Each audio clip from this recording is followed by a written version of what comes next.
D&I action plan, does it matter? Is it important to have one at the very beginning of your D&I efforts? Here to talk to you about it, we have Michalina Konkel. Michalina is a leadership consultant and she's joining me right now. Hello, Michalina. Hello, Lukas. Welcome, everyone. It's great to have you with us. Michalina, action plan. Always, we hear it so often, no matter what kind of strategy we talk about, action plan is one of the key phrases you hear from the start. So let's be a little skeptical to start with. How important is it to have one at an early stage? Tell us. I would say actually it's ultra important because especially in this diversity and inclusion area, because very often this topic is brought into organization from the bottom, from employees, and usually it's like a set of initiatives which are not actually targeted in any specific results.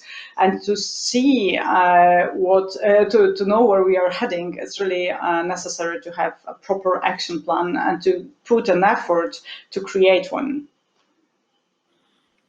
And what is it, Michalina? Tell us more specifically. What does an action plan consist of? So action plan in area of diversity and inclusion has to consist of three different aspects. What we focus on is, as we all talk today, it's first of all, it's diversity. So we need to measure and we need to track progress of different representatives present in our organizations. So, so first of all, action plan needs to consist of forms of measuring diversity in organization. Second aspect is connected with inclusion. So we need to know to what extent people feel included in the organization, to what extent they feel that their uniqueness is being used in the company, and to track this, we also need to plan some actions connected with this aspect of inclusion. And third part is connected with differences or the plans which we have around performance, because actually we focus on it to change something in the way we cooperate together inside the company. So we need to plan some actions concerning having impact on performance in the day-to-day business inside the organization. You mentioned three aspects: measurement, inclusion, and performance measurement. The third one perhaps sounds the most enigmatic. Can you elaborate a little on that one? About performance, yeah? Yes. Yeah, performance. Performance, it is enigmatic and not in the same time, because there's more and more data showing correlation between investment which companies are putting in diversity and inclusion area and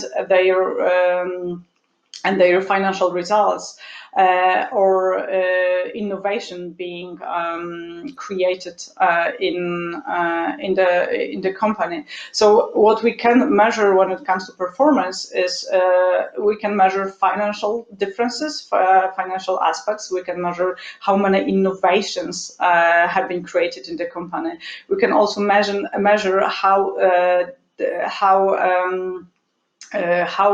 what is the difference in, for example, discrimination cases being raised in the company. So we are doing.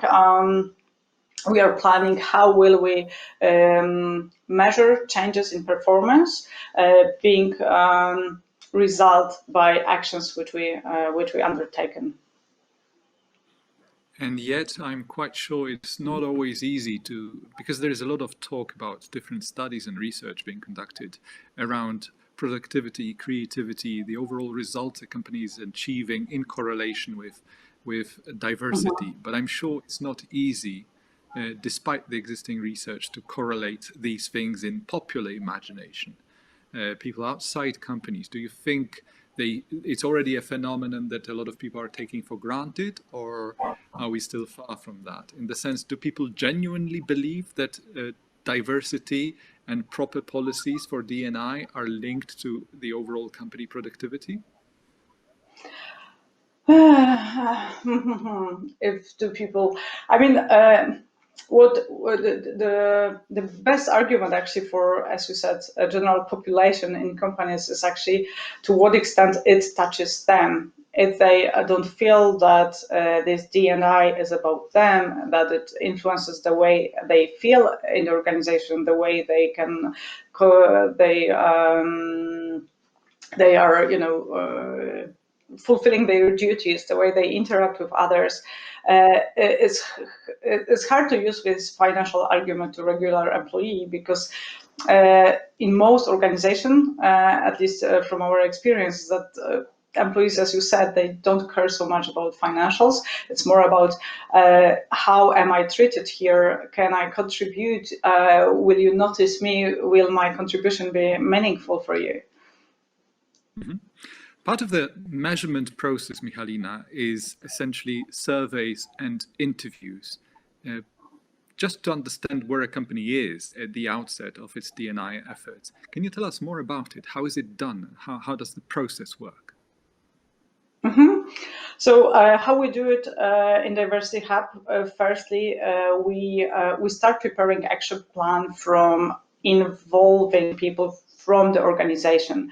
So the best possible option is to engage people from various departments, from various levels, to create a project group with whom we will create a common understanding of what actually diversity and inclusion is. And then we define people who will be worth talking with, who will be willing to share with us their experience when it comes to these topics. And based on these interviews or focus groups, depending if we still have pandemic or not, we design a questionnaire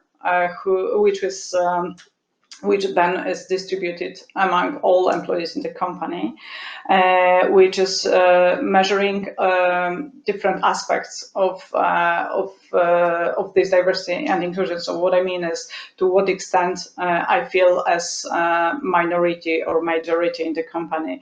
Or what about my feeling of belonging to the organization? How do I perceive behaviors of my leaders? Is my uniqueness being leveraged, and is it being used in the projects?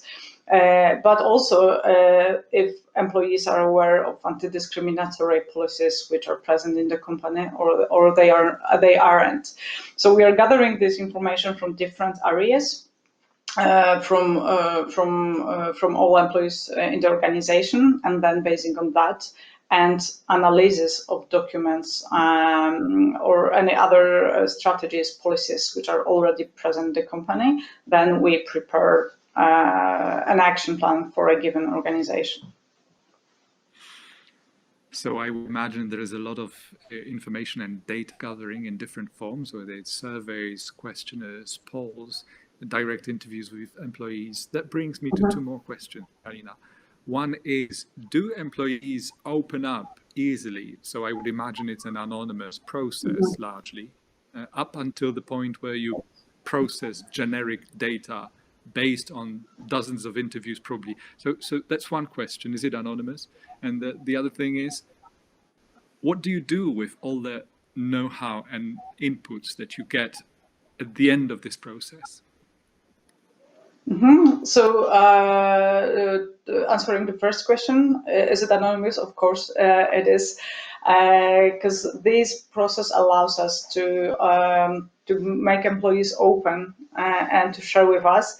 We have we have experts who are really good in building relationship with people who we talk with. So people really open up.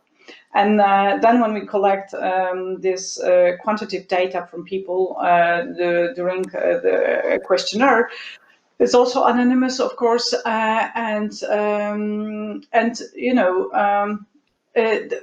what extent people open up, everything depends how well we will prepare them for this questionnaire, for what we call D&I scanning.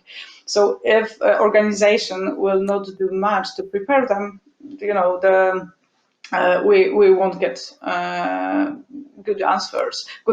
However, when the organization prepare people, they say why they do it, what is the reason, what will be the benefits for employees when we have this data. Then engagement is much bigger, and we got a lot of replies. Usually, it's around 70%. So I would say not bad. Michalina, tell me. Yeah, please finish. Yeah, I just wanted to answer the second question, which actually, it's continuation, because employees will engage in this survey only when they know why they do it. So what we do with this data, we propose certain strategy, certain action plan to implement in the organization, and only then employees will see that such surveys are in Polish language we say that they have sense, that they are sensible, and there is a reason to check how employees are, but only when there is action following the measurement. Two more questions, if I may, at least to your last statement, is statistically speaking, when companies approach you to, first of all, better understand D&I and then to have some kind of policy implemented, what's your overall impression when a leader in a business organization approaches a consultancy or a think tank? Do you feel that it is something that really matters to them for reasons which you can instantly understand? Or do you rather feel that, like, as is often the case, organizations believe it's good to have a D&I policy because it's good to have, because it's a current trend, whether you call it an HR trend or an overall trend? So which do you feel is stronger? The conviction that we must have it because others have it, or because it's genuinely important in ways that they can quantify and explain quickly and easily? I would say that both approaches are present. I've worked for companies who started with this first approach, which you mentioned. So it means that, okay, let's just say, or this is HR trend, or our mothership company just told us that we should do something about that. And very often it's the case that this mothership company is just saying them something to do about that. So they don't prepare shared services being here for actions. They just send them PowerPoint slides. At least that was one of my experiences. And such beginning is hard because, some people, when they are personally not convinced, it demands also a part of education, which we have to provide to the decisive people. So then we can proceed with other actions. But sometimes, as you said, it's just working with people who are really convinced that this is the right thing to do. So it's much easier in the beginning, and then it's easier then to engage also other employees in such actions. However, both groups of managers, or as you said, organizations, need to remember that acting in this D&I area without defined results, defined targets, will go for nothing. It will be just a set of initiatives. It has to be a systematic approach, step by step, so people know what to do, they know what we want to achieve, we can measure the difference, and then we can have a proper business case to do that.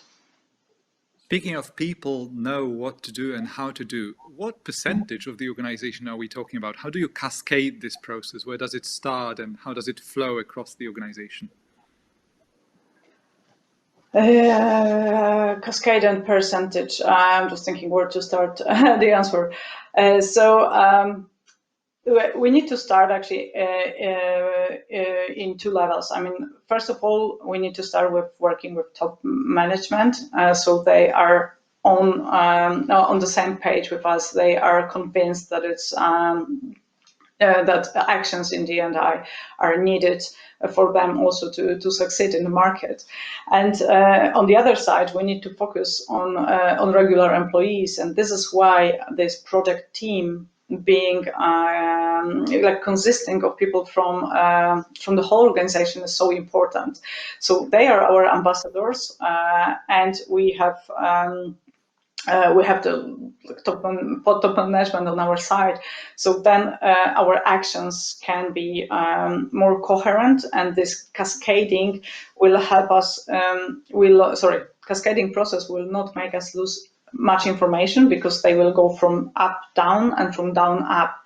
The biggest challenge, as in all change management projects, is middle management, which usually is being somehow omitted in this initiative. So in our action plans, we always plan interventions towards middle management, so they are also on the same page, they are also engaged, and they understand why these D&I actions are needed in a given company. Michalina, tell me, do you often come across companies who, for whatever reasons, are interested in a very specific D&I policy area? Rather than having a holistic approach, they tell you, we would like to focus on age or disabilities for specific reasons. Yes, it happens. But very often it's just, I would say, a symptom of organizational culture, which is not like fully inclusive. So taking care of one aspect is possible. However, focusing on inclusiveness in broader sense gives better results, because it's about creating specific, attitude, approach. It's about learning skills of like being inclusive. It's not about specific difference. Like if I'm inclusive, I include people from, it doesn't matter who they are. So when doing interventions focused just on one dimension, it's mainly, we can set targets only when it comes to measuring diversity, but not about inclusiveness, because it's just one part of it. Makes perfect sense. I would imagine that it's often the case, just in a purely intuitive, non-scientific way. I would say that in many companies, those stimuli that provoke companies to undertake certain efforts come from the outside, or are personal in nature. They're linked to a one-person change in the leadership chain of the organization, or sometimes they are the outcome of what's happening in the outside world, that a given topic like racism achieves special significance at any given point. Mm-hmm. Yeah. Michalina, so one last, hopefully easy question would be, once you see someone who's skeptical and really uncertain whether a proper comprehensive action plan is what the company needs, they would rather go for something more symbolic. What would you say to such a person? Why go for an entire action plan? I would use a metaphor of waterline. So when you imagine like waterline, everything what is above the waterline is visible, it's measurable, it's tangible. And usually when we have business processes, they are greatly described, greatly measured. We have targets, we have budgets, we have all processes. However, when they are above the waterline, below the waterline, there is this whole world of humans who are interacting in order to achieve what's above. So when someone is skeptical if these D&I actions are needed, I would suggest him just to dive under the water, to see what's happening there, and to realize that if he not focus on these aspects, the aspects above the waterline won't be possible to achieve. Always good to close your argument with an imaginative metaphor, isn't it? Michalina Konkel, leadership consultant at Diversity Hub, specializing in supporting D&I efforts in multicultural environment. Michalina, thank you for finding the time for us today.